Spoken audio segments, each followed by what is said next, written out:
So I will start by creating a new repository. Okay, so let's call it sample one. Okay, any name will do. I have mentioned it as sample one. Give it any description you want. Then you can decide whether it is public or private. Public usually we select for open source projects, and private if you're working on some confidential projects, then it is better to go for private projects. Okay.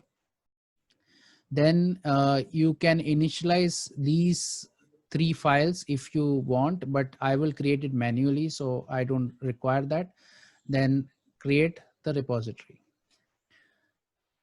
Okay, so once that is created, now I just have to decide whether I want to start a fresh repository or I want to add a existing repository to the online GitHub. Okay, so since I already have I have a repository called revision on my desktop. Okay, so this is my repository that I had created in the last hour. Okay, so I want this to be there on the GitHub. Okay, so what I will do is I will use the second method. Okay, so if you already have a repository on your computer, then you use this method. Okay, then you copy that,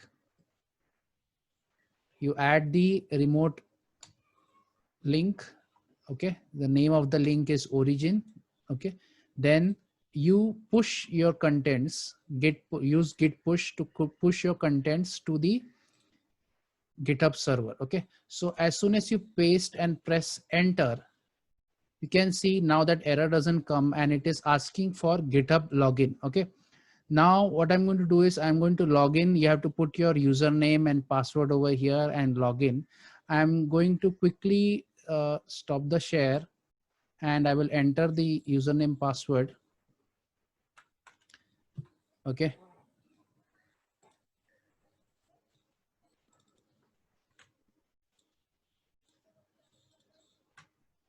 and that's it.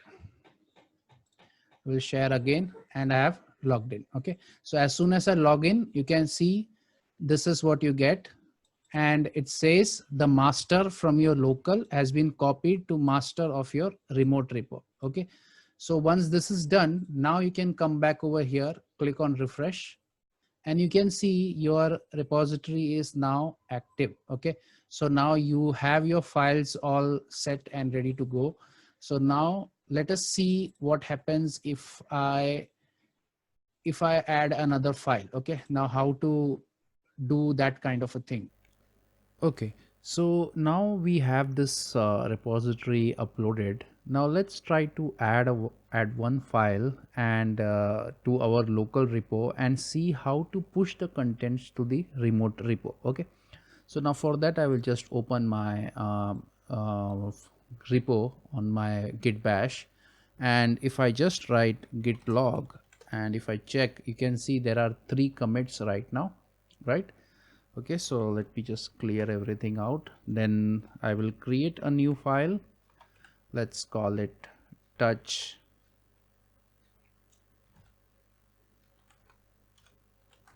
Okay, so I have added this file test.txt. Let me just check. Okay, so that is already there. Let me take some other file, main.js. Okay, so I create this file. Now if I do ls, you can see the file is there. Now if I do git status, the file is untracked. Okay, so now to track the file, I will use git add, and now if I do git status, you can see it is being tracked and waiting for it to be committed. Okay, now to commit, the command is git commit -m for the message, and let's call it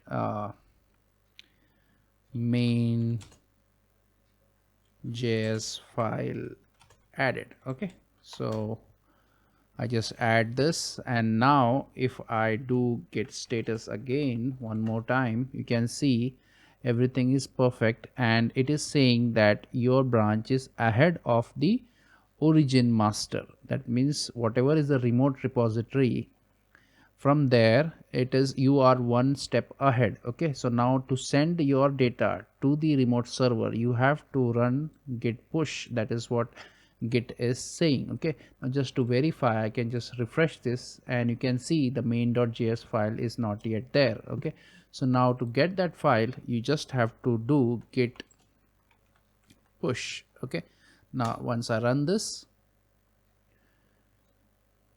you can see it has started uploading the things and it's done. Okay, so now if I come over here and refresh, you can see my main.js file is ready to be in the remote repository. Okay, now one thing to note over here is in this particular command, I have not mentioned the remaining part of the command, that is the server to which it has to upload. Okay, in my case, the name of the server was origin.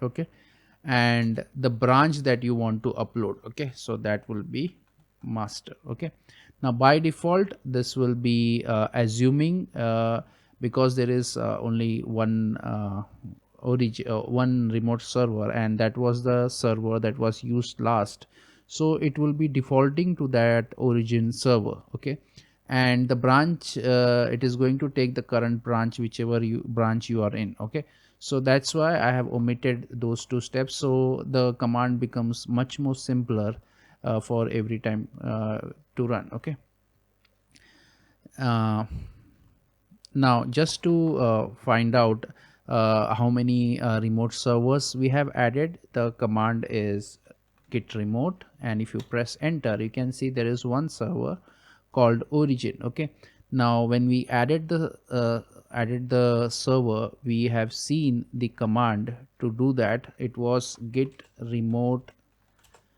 add the name of the server. Okay, so let's suppose I have an origin server which is basically going to GitHub, and now you want to add another server. Okay, let's say you want to add a server, a Bitbucket server. Okay, so you create a new repository over there and you want the entire things to be stored there also for a backup purpose. Okay, so the simple thing to do is you just go to git remote add, you just type this command and give a name to your server. Okay, so the previous server's name was origin, you can select any name. Okay, so let's say I select it as Bitbucket. Okay, so anything will do, Bitbucket, and whatever is the link of your URL that you have to paste over here. Okay, and press enter, your URL will be added. Okay, your remote repository will be added. Okay, I hope this part is clear. And now let us see how to clone your a repo to your computer. Okay, so to do that, you just have to copy the repo link. Okay, from here, just copy that repo link, come to your command line. Okay, type the command git clone and paste your uh, link, and then if you press enter right now, it will clone the entire repo into a folder called sample1. Okay, just let me just show you. If I press enter, it is saying cloning into sample1. Okay, so let us check what has happened. So you can see if I open, it has created a new folder called sample1, and inside that everything is there. Okay, so that is good, but I don't want that. What I want is it should be inside this folder only. I don't want a separate sample1 folder to be created. So I will again go over here, run the same command again. Okay, I will run the same command again, but instead of this command, I will add a dot over here. Okay, at the end, space and then a dot. Dot means clone this repository in the current directory. Okay, so if I do this, if I enter, you can see cloning into dot. Dot means the current directory. Okay, so if I now open friend, you can see there is no separate folder created and everything is there inside this. Okay, okay, so till here everything is fine. Now you are here, your friend is here.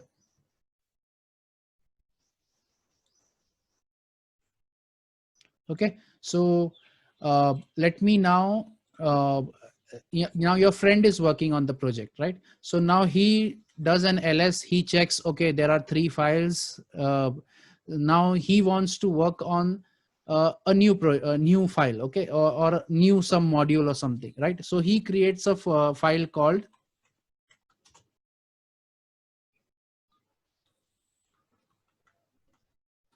okay, so he creates a file main.js. If he does git status,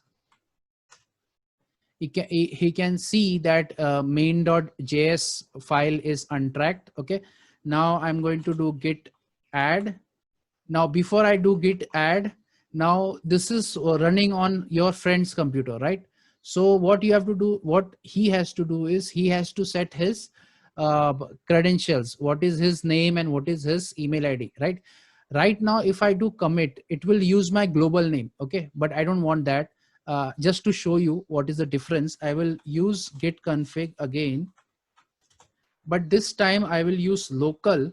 Okay, so local user.name, so that for this particular repository the name is different. Okay, let me take a name, okay, as, okay, and his email id,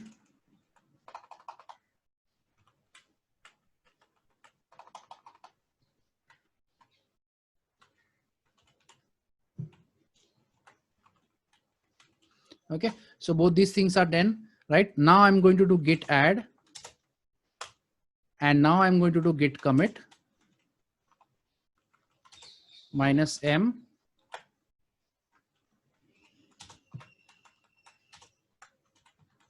Okay, so we know that added files. Okay, so that is what I have done. Now he has committed, he has staged everything. Now let us see, did anything change over here? Let me refresh. Nothing happened. Okay, the reason, because nothing will happen unless you do git push. Okay, so you have to do git push.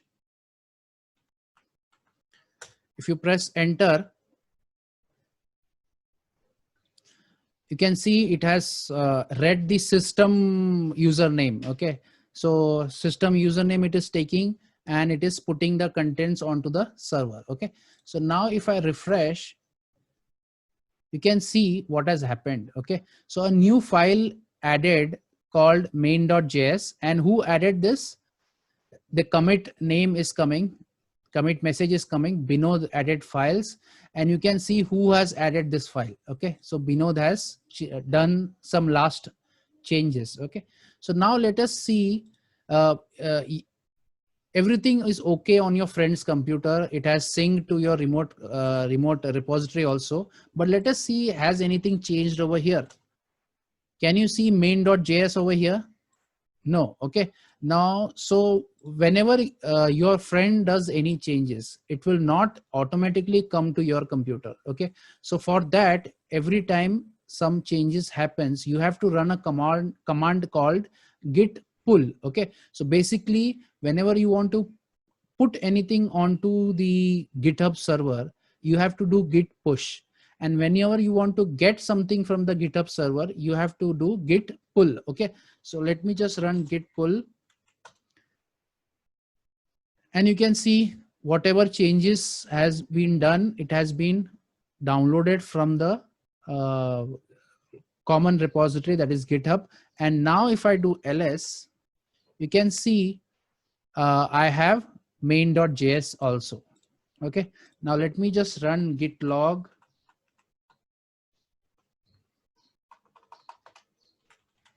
Okay, so if I run git log, you can see in the git log, the latest commit is by whom?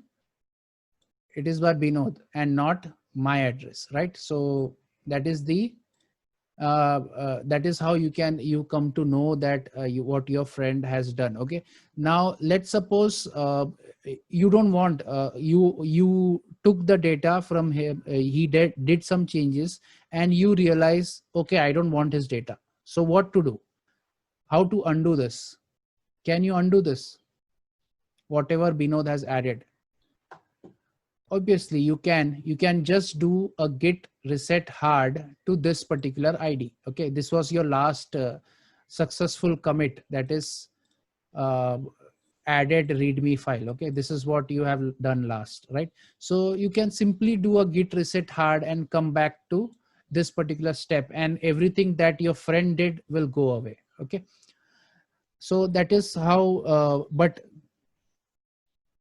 but if you do that, if you do git reset hard, in that case what will happen is your friend will have a problem, because he is in a different state and you are in a different state. Okay, so that it is always a good idea in such cases, that if multiple people are trying to collaborate, and if you want to do or reset the changes of other person, then I would suggest you to go for git revert rather than git reset. Okay, so what happens in git revert is it goes to this stage, but instead of going from here, that is your friend's repo, back to here, it will create a new copy of this above your friend's repo. Okay, so your friend will think that you have done some changes and you have not resetted anything, you have done some changes. Okay, so that is a better way of handling reset in case of collaborative work. Okay, now now you may think if this is the case, then anybody can start committing, right? So because right now if you see, I have just cloned it and I have done git push and it was saved onto the git repo, right?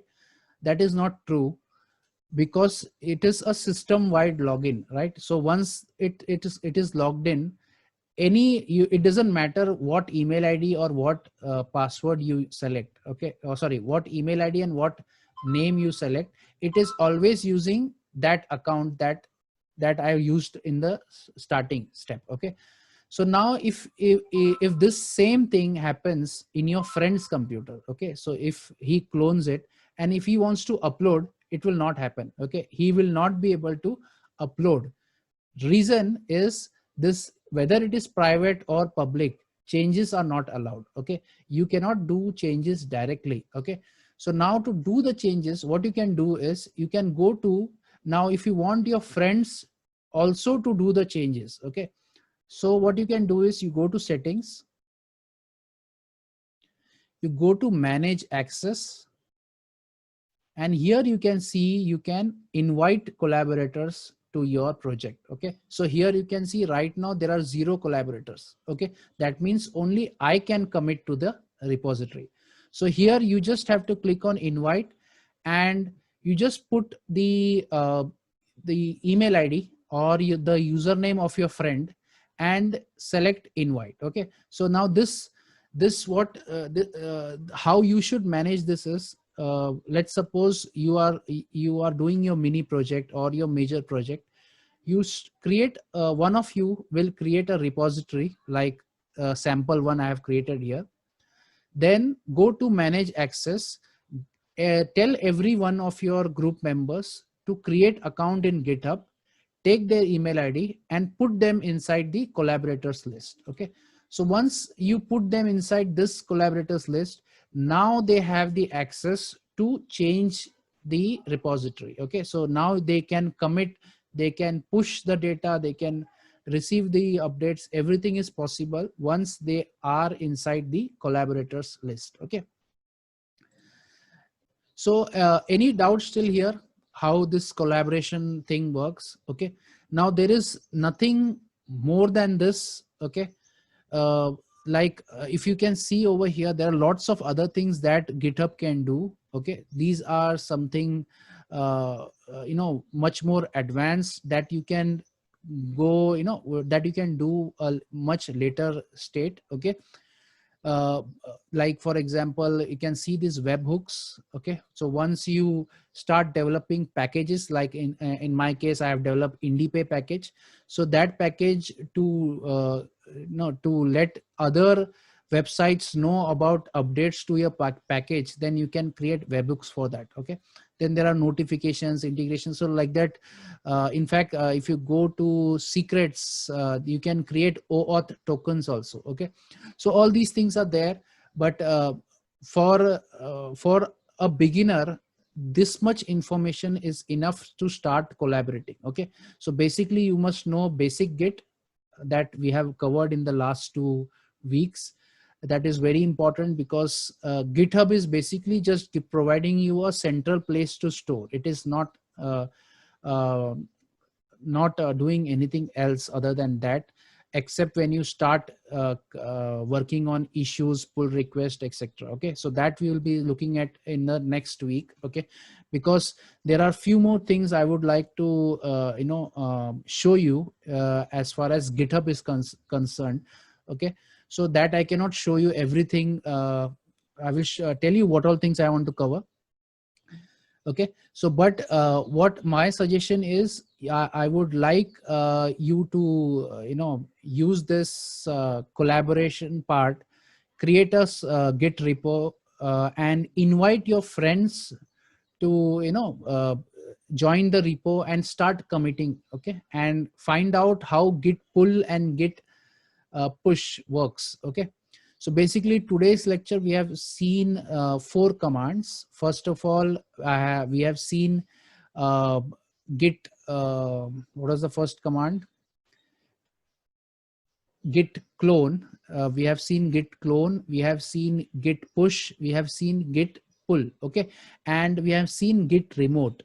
Okay, so git remote to add the remote origin. Okay, so basically these 4 commands helps you in collaborating. Okay, so in today's lecture, are there any doubts before I tell you what we are going to cover in the next week?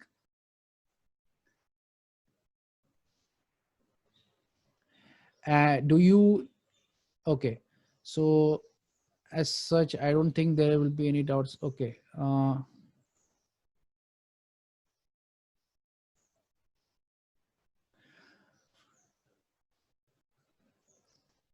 Khan Fazal is asking, if I had made the collaboration, then what greater authority do I have? Sorry, Khan, I didn't understand your question. It is same for all. Okay, but basically once you are a collaborator, then everybody has the same access rights to the repository. You can do the changes, and only thing is all the pull requests, so that I will show you in the next lecture, that all the pull request you will be handling. Okay, so that I will show you in the next one.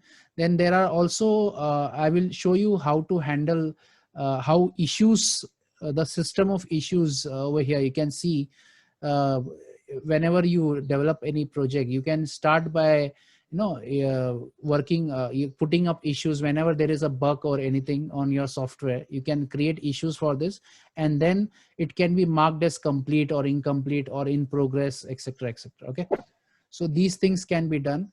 And also I want to show you something called as projects. Okay, so this is very important when you're working on projects as a group. You can assign tasks, you can mark the task complete, etc., etc. Okay, so these 3 things we will be covering in the next week. Okay, and that will be our last week for our Git workshop basically. Okay, I think there are no other doubts.